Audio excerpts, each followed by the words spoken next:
Trayvon Martin family attorney Daryl Parks is joining us right now. Daryl, thanks very much for coming in. Thanks for having me. A general question about the Attorney General of the United States. Do you have confidence in him that he will do the right thing?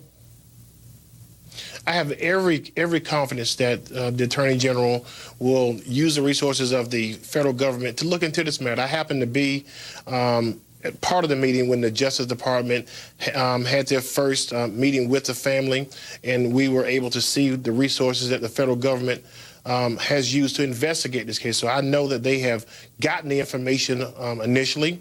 Now we're at a point where they can now analyze the evidence that came into the trial to make their decision. I think it's important, Wolf, that the difference now, though, is that we now have evidence from the state criminal case where we've seen that on all of the previous calls that George Zimmerman made to the police department all involved black people. Most importantly, though, in this case, one of the main reasons he suspected Trayvon may have been doing something back was because he was black, so black being the common denominator.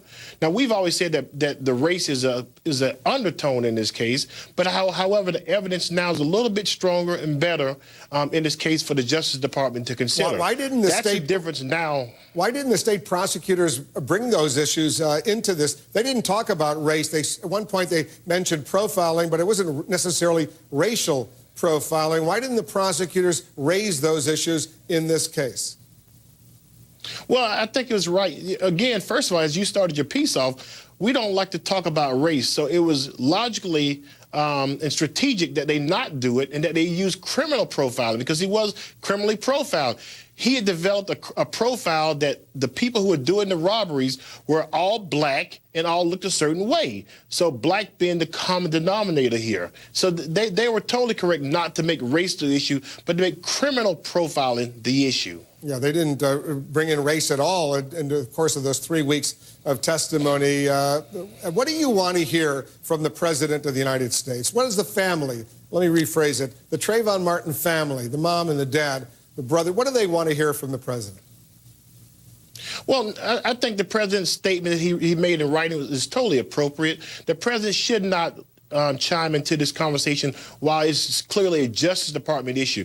We don't want to make this political. The Justice Department is the legal arm of the federal government, and they have standards that they must fly. They must apply the legal standard and the factual evidence to come to their determination as to whether they can put together a case that they can win. We have every belief and hope that they will base this case from the Civil Rights Division of the Justice Department in Washington to make their decision. Obviously, they will be consulting with the U.S. Attorney for the Middle District of Florida, but the decision in terms of whether the civil rights violation, we believe, should come from the Civil Rights Division of the Department of Justice in Washington.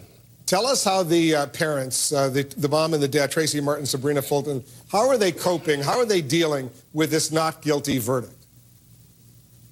Well, obviously, they were devastated by the verdict on Saturday night. Although they weren't in the courtroom, we notified them right then. I was so surprised because actually I had typed in my device guilty on manslaughter. I was about to hit the button, and lo and behold, they said not guilty. And I said, wow, it was devastating. And so they've gathered themselves. They're very strong people. They have very good fortitude as people, and they are strong, and they have strong family support. So they are preparing to move forward. They're preparing to move forward with the Trayvon Martin Foundation, preparing to move forward in their advocacy work around the country, and they're going to continue to argue against violence against youth. And so this issue is bigger than George Zimmerman. George Zimmerman just happened to be the person that took Trayvon Martin's life. But what we have now is Trayvon Martin's legacy is causing this country to have a conversation that it normally doesn't have. That's a plus for all of the country. Will they file a wrongful death civil lawsuit against George Zimmerman? Well, obviously they have that right, but right now, Wolf, the big issue is the whole the jury's verdict that came down. And so it's too fresh to make that type of decision. They're not some money-hungry people trying to profit off of their son's death. That's not the type of people that they are. These are very good, hard-working people who live down in the South Florida, Miami area. And so they'll make that decision at the appropriate time.